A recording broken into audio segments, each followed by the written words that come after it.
తిమోతిలకు రాసిన 2వ పత్రిక అందరూ తీయండి. 2వ అధ్యాయము 15వ వచనం నుంచి.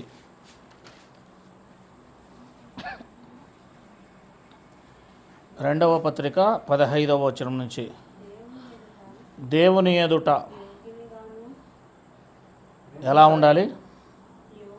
నంబర్ 1, జాగ్రత్తగా విందాం. ప్రత్యేకముగా ఉండుటకు దేవుడు మనల్ని పిలిచాను. మన అంశం ఏంటి? ప్రత్యేకముగా ఉండుటకు దేవుడు మనల్ని పిలిచాను. ఎక్కడి నుంచి? లోకంలో నుంచి దేవుని యొక్క రాజ్యంలోనికి, పరలోకంలోనికి. కనుక మొట్టమొదటిగా 15వ వచనంలో ఒక మాట మీరు జ్ఞాపకం చేసుకోవాల్సిందిగా మనవి. అదే నాకు దాంట్లో పెన్ను చూడు. ఫస్ట్ ఆఫ్ ఆల్ మొట్టమొదటిగా మీరు జ్ఞాపకం చేసుకోవాల్సినది ఒక మాట ఉంది. ఏంటని చెప్పండి? దేవుని ఎదుట ఫస్ట్ ఆఫ్ ఆల్ యోగ్యత ఏముండాలి మనకి? ఆ యోగ్యత ఎవరి ముందు ఉండాలా? ఒక కలెక్టర్ ముందు నిలబడి యోగ్యత మనకుందా? ఒక ఎస్ఐ ముందు నిలబడి యోగ్యత మనకుందా?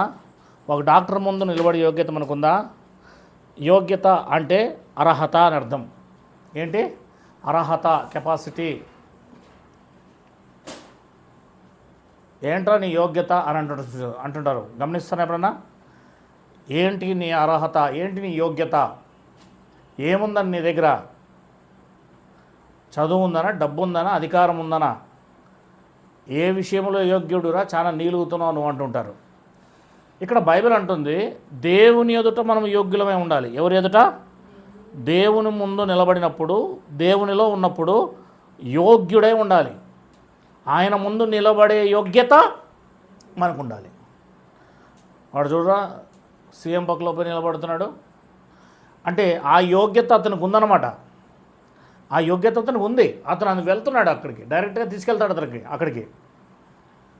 అలాగే దేవుని ఎదుట యోగ్యునిగా ఉన్న శక్తి మనకుందా? నంబర్ 1. రెండవది, సిగ్గుపడనెక్కర్లేని సిగ్గుండకూడదు. ఏముండకూడదు? ఇంకా నంబర్ 2, దేవుని విషయములో, సువార్త విషయములో సిగ్గుపడకూడదు.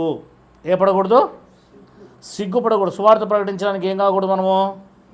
రోమీలకు రాసిన పత్రిక ఒకసారి చూడండి. 1వ అధ్యాయము ఒకసారి చదువుతారా? 10వ వచనం చదువుతారా?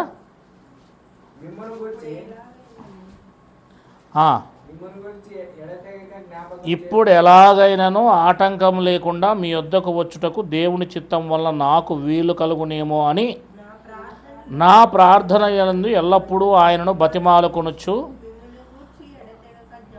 మిమ్ములు గూర్చి ఎడతెగక నేనేం చేస్తున్నాను? జ్ఞాపకము చేసుకొనుచున్నాను. ఇందుకు ఆయన కుమారుని సువార్త. ఎవరు సువార్త? యేసుక్రీస్తును గూర్చిన సువార్త విషయమై నేను నా ఆత్మందు సేవించుచున్న దేవుడే నాకు సాక్షి. దేవుణ్ణి ఎక్కడ సేవిస్తున్నాడు? ఆత్మ అంటే ఏం చెప్పండి? దేవుడికి 3 ఇవ్వాలని బైబిల్ చెప్తుంది. దేవుడికి ఏమి ఇవ్వాలి? 3 ఇవ్వాలి. ఏం చెప్పండి? 1 హృదయం, 2 సమయం, కాలం, 3 మన ఆస్తిలో భాగం. ఈ 3 దేవుడు అడుగుతాడు. 1 ఏమడుగుతాడు? హృదయం, మనస్సు. అదే నా ఆత్మయందు సేవించుచున్న దేవుడే నాకు సాక్షి అంటే నా హృదయములో, నా మనస్సులో ఉంచుకొని ఉన్న దేవుడే నాకు సాక్షి. అంటే హృదయంలో ఉన్నాడు నాకు దేవుడు. అపోస్తుల కార్యములు 13వ అధ్యాయము చదవండి ఒకసారి. అపోస్తుల కార్యములు 13వ అధ్యాయము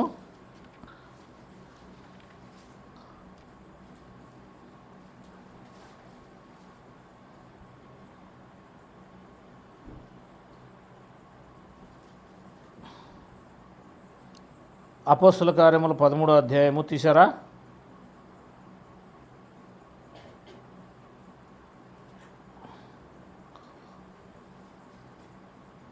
దావీదు కోసం మాట్లాడుతున్నాడు చూడండి. ఎక్కడుందా? 36 చదవండి. దావీదు దేవుని సంకల్పము చొప్పున తన తరం వారికి సేవ చేసి నిద్రించి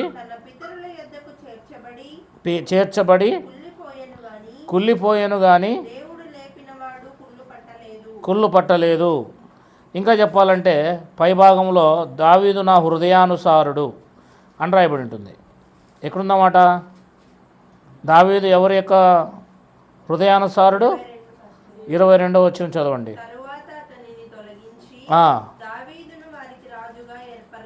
ఏర్పరచెను.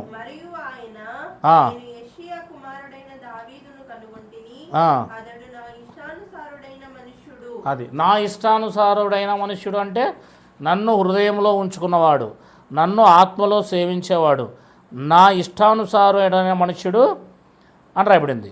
అతడు నా ఉద్దేశములన్నీ నెరవేర్చనని చెప్పి అతని గూర్చి సాక్ష్యం ఇచ్చాను.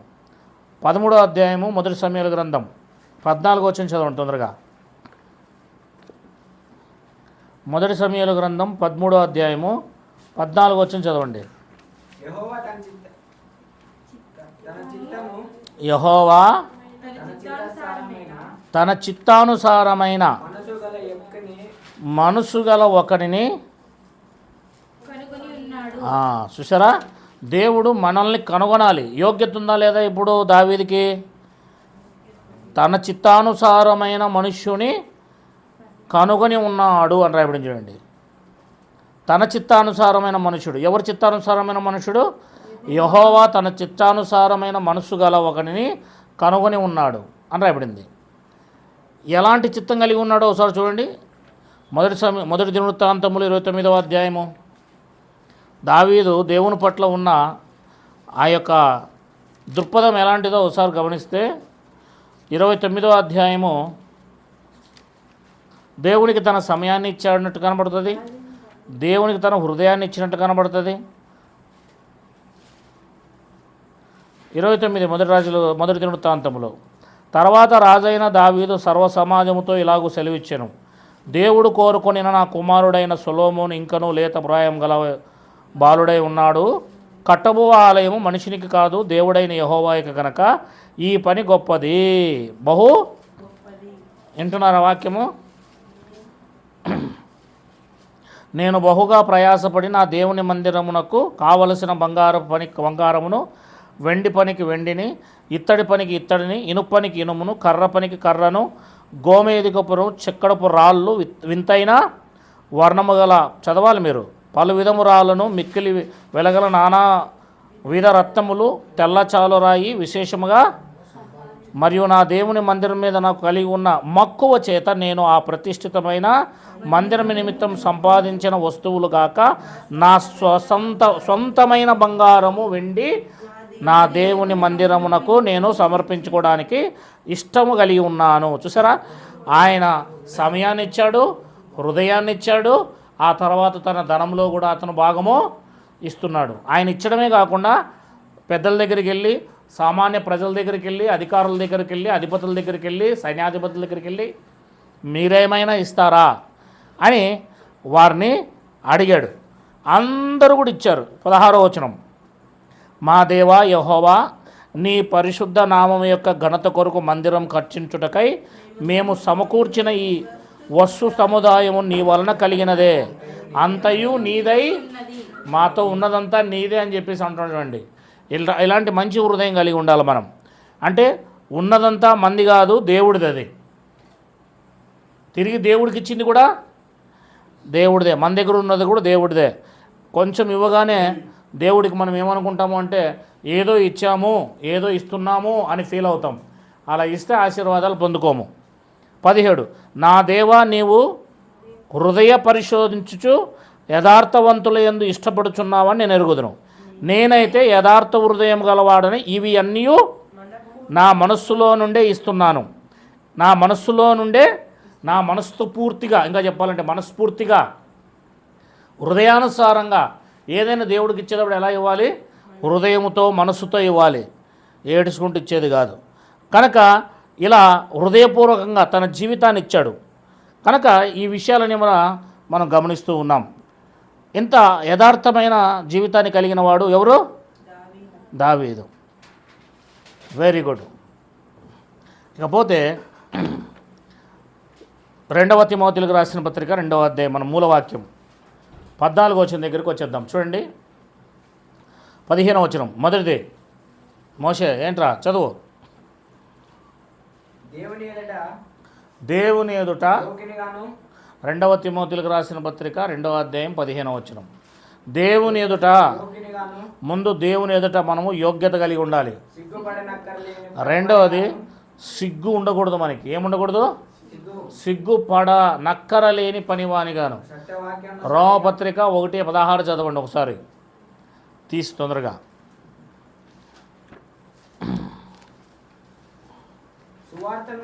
సువార్తను గూర్చి నేను సిగ్గుపడను వాడను కాను.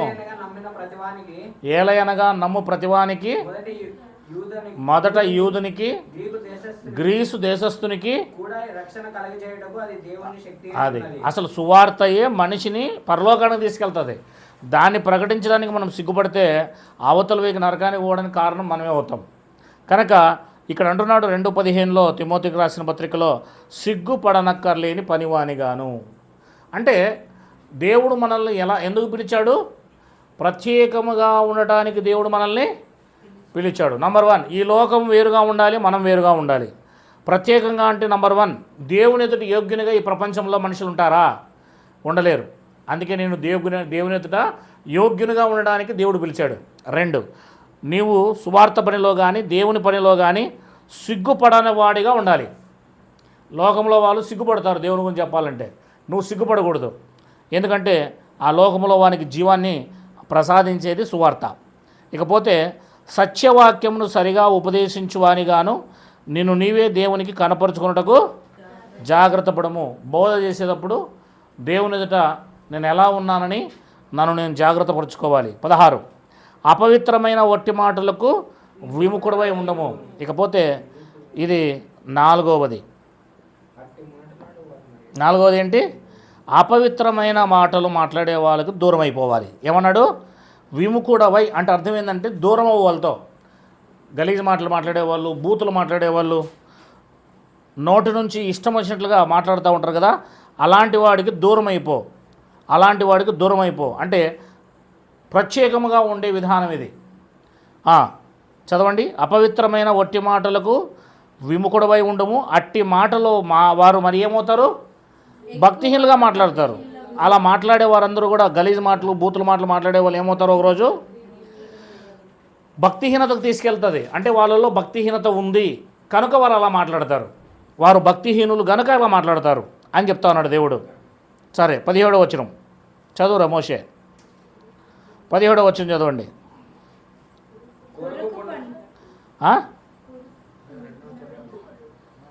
2వ అధ్యాయం 17వ వచనం. కొరకు పుండు ప్రాకినట్టు వారి మాటలు ప్రాకును.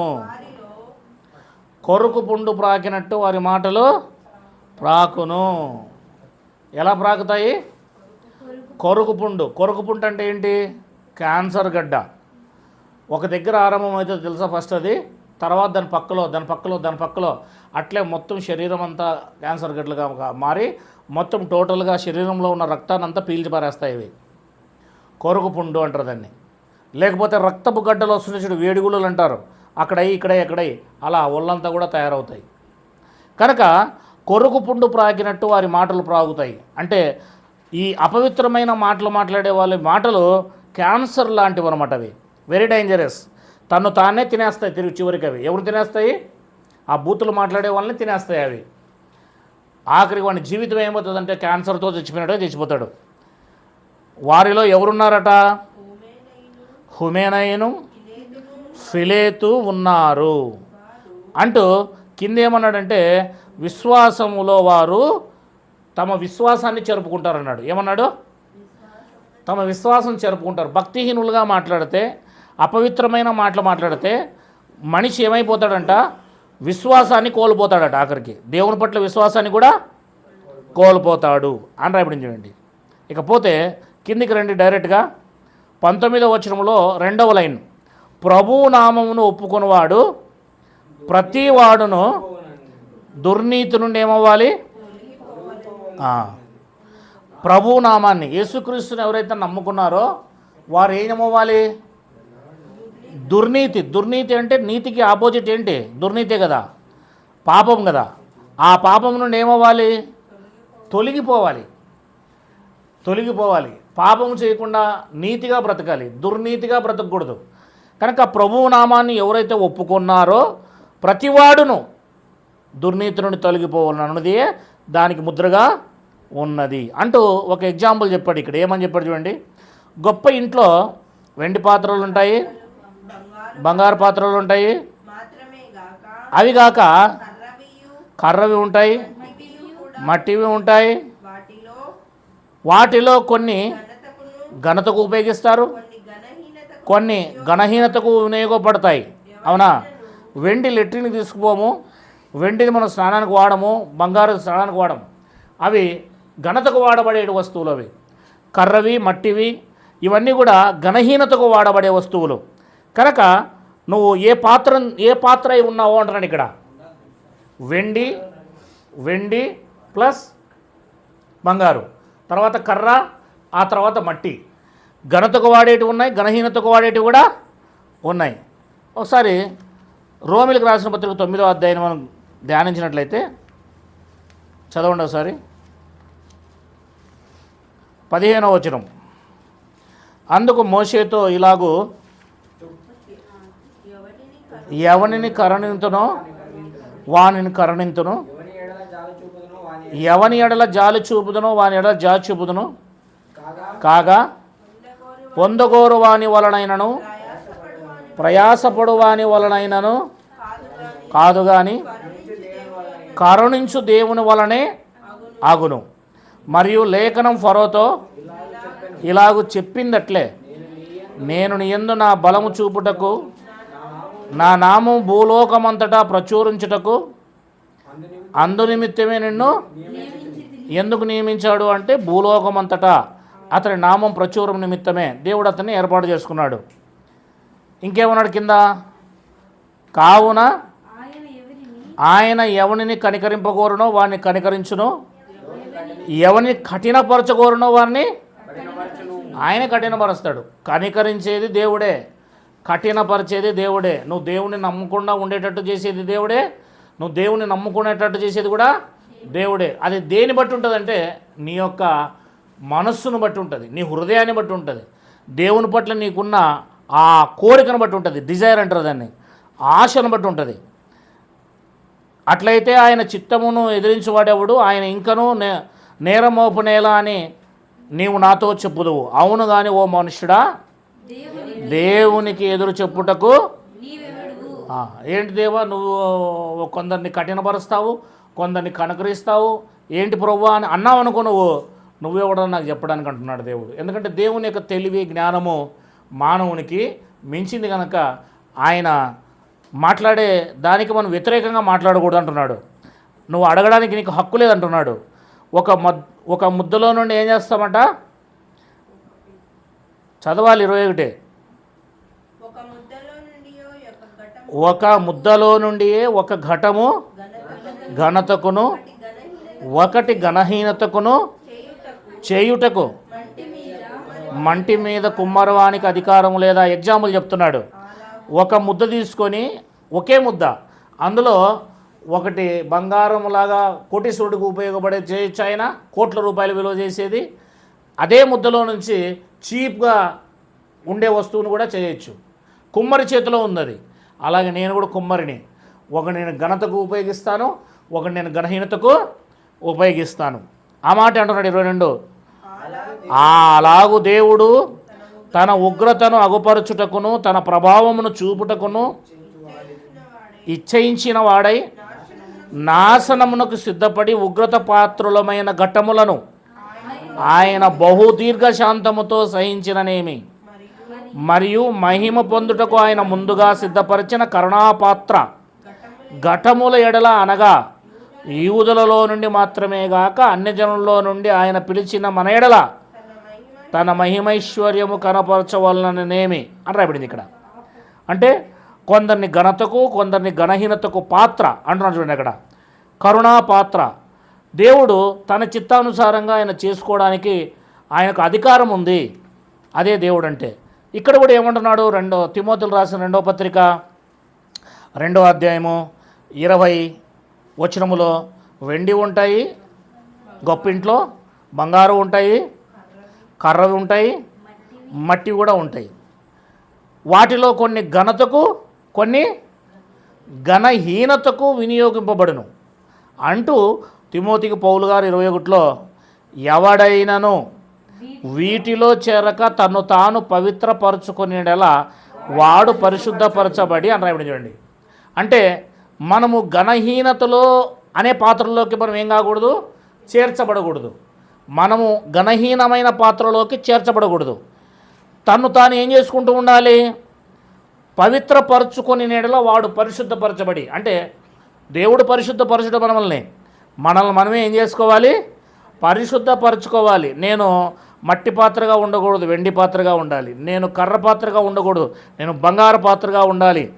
నేను ఎప్పుడు మలినపరచుకోకూడదు, నేను దేవుడు వాడుకునే పాత్రగా ఉండాలి అని తాను ఏం చేసుకోవాలి, ఎప్పుడు పవిత్రపరచుకోవాలంటే పైన నుంచి కింద వరకు మనం చెప్పుకుంటూ వచ్చాం 15లో.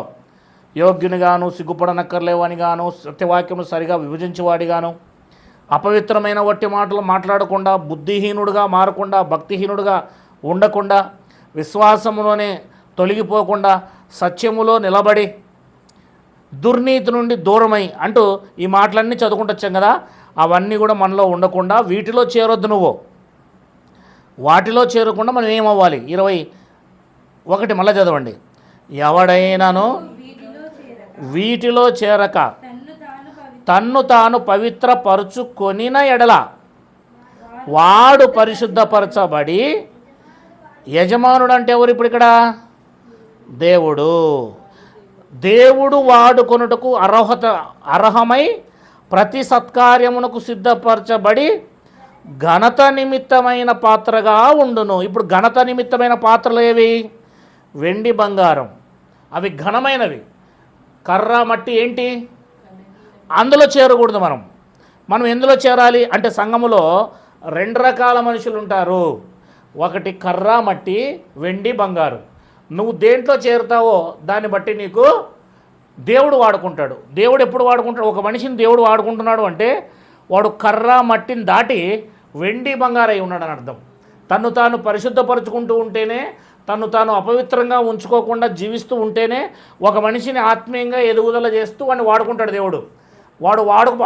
వాడతలేడు, సరిగ్గా దేవుని దగ్గర రావడం లేదు, దేవుని పట్టించుకోవడం లేదంటే అసలు దేవుడు అతను వాడుకోవడం లేదని అర్థం, దేవుడు అతని దగ్గరికి రాలేదని అర్థం, దేవుడు అతని పవిత్రపరచలేదని అర్థం, దేవుడు అతనికి అర్థం కాలేదని అర్థం. పైన 15వ వచనంలో నుంచి చెప్పబడిన 19వ వచనం వరకు అవన్నీ వదలలేదని అర్థం, అవన్నీ విడిచిపెట్టలేదని అర్థం. అవన్నీ కొనసాగిస్తున్నాడు కనుక, అపవిత్రంగానే జీవిస్తున్నాడు కనుక, దేవుడు పవిత్రపరచాలనుకుంటుంటే తను తాను పవిత్రపరచబడకుండా ఆ వెండి బంగారు పాత్రలుగా మార్చబడి దేవుడు నన్ను వాడుకోవాలి అనే స్టేజ్కి అతను వెళ్తలేడు కనుక వారు ఎప్పటికీ కూడా పాపంలోనే ఉండిపోయి దేవునికి ఘనతకు పనికిరాని పాత్రలుగా ఉంటారు అన్నాడు. అంటూ 22వ వచనంలో ఒక మాట చెప్పేసి ముగించేశాడు. మనం కూడా ముగించేద్దాం. అవన్నీ చెప్పి ఇప్పుడు ఇతనితో ఏమంటున్నాడు, పౌలు గారు తిమోతికి, పౌలు గారు మ్యారేజ్ చేసుకోలేదు, ఆయన జైల్లో ఉన్నారు.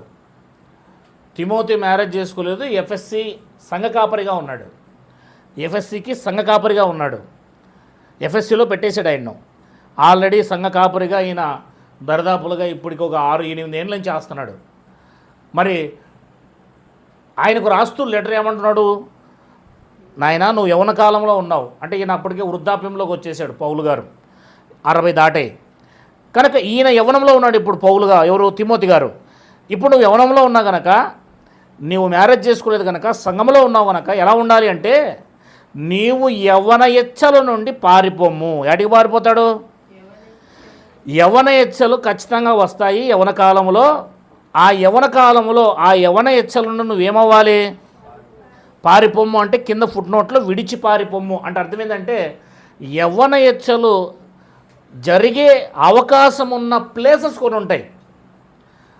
లోకములో స్నేహితులు, లోకములో సినిమాలు, లోకములో తిరిగే ఈ స్నేహితులతో మనం తిరిగితే, లోకానుసారమైన మనుషులతో మనం తిరిగితే, అహాబు భక్తిహీనుడు, యెహోషాపాతు భక్తి గలవాడు. యెహోషాపాతు ఎవరిని వెంట తిరిగాడు, అహాబు వెంట తిరిగాడు. ఆయన రాజ్యం వేరు, ఈయన రాజ్యం వేరు. అలా వెంట తిరిగినందుకు ఆపద వచ్చిందా లేదా? వచ్చింది. ప్రాణం పోగొట్టుకునే సమయంలో దేవుని వేడుకున్నాడు కనుక 32 మంది అధిపతులు వారి బాణాలు ఎక్కుపెట్టినవి వెనక్కి తిప్పుకున్నారు. అంటే లోకముతో మనం కలిస్తే ఏదో ఒక రోజు ఖచ్చితంగా ప్రమాదం వస్తుంది, ప్రమాదం అంచుల్లోకి వెళ్తాము. దుర్నీతి పరునితో నీకు సాంగత్యము వద్దు అన్నాడు. దుష్టుడి సాంగత్యం మంచి నడవడికుడు కూడా చెడిపేస్తుంది. అందుకే నీవు ఎవరితో సన్నిహితం చేయాలంటే నీకంటే పరిశుద్ధంతో స్నేహితం చేయాలి. వాడు నిన్ను ఏదైనా మార్చగలడు. అందుకే ఏమన్నాడు పౌలు గారు, నీవు యవ్వన ఇచ్చల నుండి పారిపోమ్ము, పవిత్ర హృదయులై ప్రభువునకు ప్రార్థన చేయవారితో కూడా ఎక్కడికి వెళ్ళాలి? సంఘ సహవాసంలోకి వెళ్ళు. ఎక్కడికి వెళ్ళాలి? అక్కడ సంఘ సహవాసంలో ఏం బోధించబడుతుంది? పవిత్రమైన విషయాలు, నీ హృదయాల్లో అపవిత్రమైన వాటిని పోగొట్టే మాటలు అక్కడ చెప్పబడతాయి. పవిత్ర హృదయులై అంటే అర్థం ఏంటి? పవిత్రమైన హృదయము యవ్వన కాలములో ఉండదు. ఈ యవ్వన కాలములో అపవిత్రమైన ఆలోచనలు, అపవిత్రమైన హృదయం వస్తుంది. ఖచ్చితంగా దాన్ని కంట్రోల్ చేయాలంటే తిమోతి, నువ్వు సేవకుడైనా సరే నువ్వు తప్పనిసరిగా సహవాసంలోనికి పారిపో. ఎక్కడ సహవాసం ఉందో అక్కడ సహవాసంలో కూర్చో.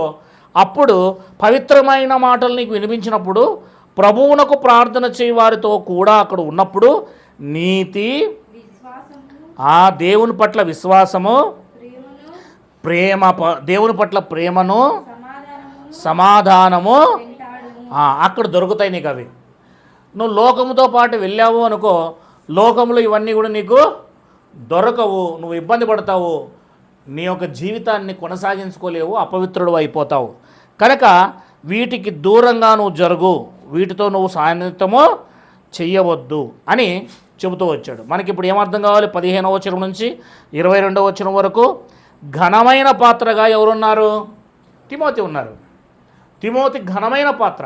అందుకే తాను ఏం చేసుకుంటున్నాడు? సహవాసం ఎక్కడుందో అక్కడికి పారిపోతున్నాడు.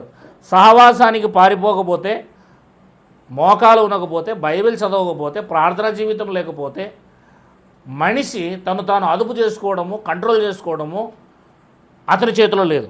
ఎందుకంటే రాగ్గాడు అంతలా టిప్పర్ని కంట్రోల్ చేయలేడు. ఎందుకంటే వాని వయసు చాలదు, వాని జ్ఞానం చాలదు, వానికున్న ఎదుగుదల చాలదు.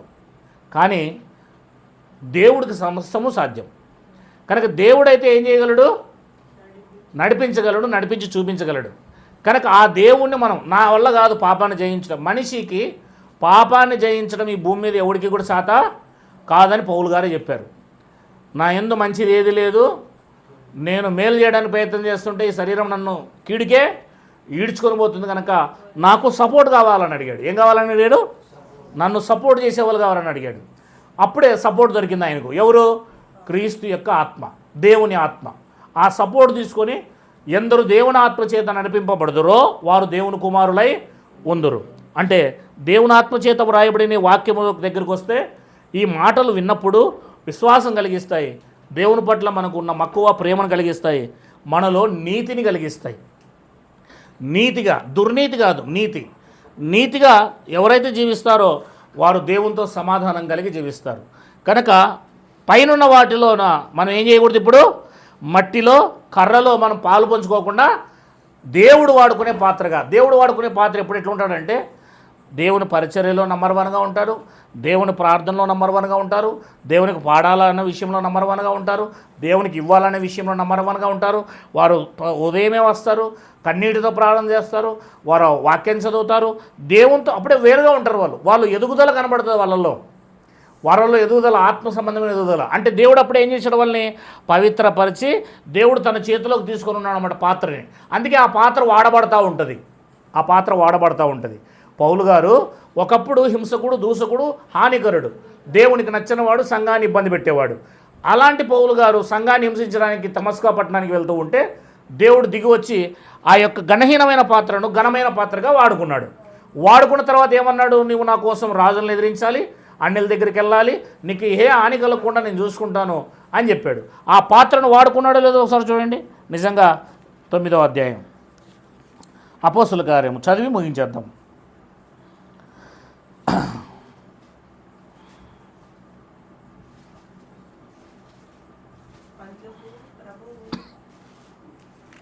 చదవండి మా.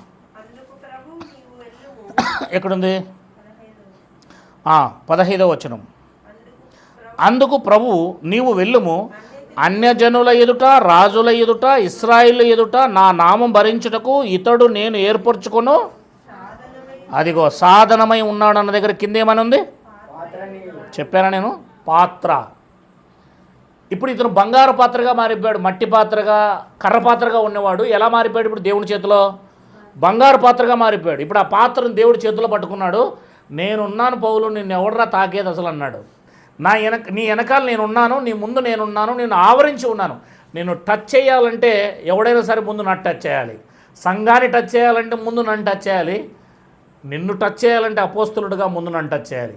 కనుక దేవుడు ఎవరు పట్టుకున్నాడు ఇప్పుడు చేతిలో? అందుకే పౌలును చేతిలో పట్టుకున్నందుకు పౌలును ఎవరు కూడా ఎదిరించలేకపోయారు. పౌలు ఎవరు కూడా ఏమీ చేయలేకపోయారు. కనుక ఆ పౌలు గారు ఎవరి చేతిలో పాత్ర? ఇప్పుడు దేవుని చేతిలో పాత్రగా మారిపోయాడు. ఎలా ఆ మారిన తర్వాత తన జీవితాన్ని మనం గమనిస్తే అంతకు ముందున్నట్లుగా జీవించాడా, ఆ తర్వాత వేరుగా జీవించాడా? అది దేవుడు అతను వాడుకుంటున్నాడు. ఒక వ్యక్తిని వాడుకుంటున్నాడు అనడానికి రుజువు ఏంటంటే అతని యొక్క క్రమశిక్షణ మారుతుంది, అతని ఎదుగుదల మారుతుంది, దేవుని పట్ల అతనికి ఆశ మారుతుంది, దేవుని ఆరాధించడానికి అతను ఆతృత పడతాడు, దేవుని పని చేయడానికి ఆతృత పడతాడు.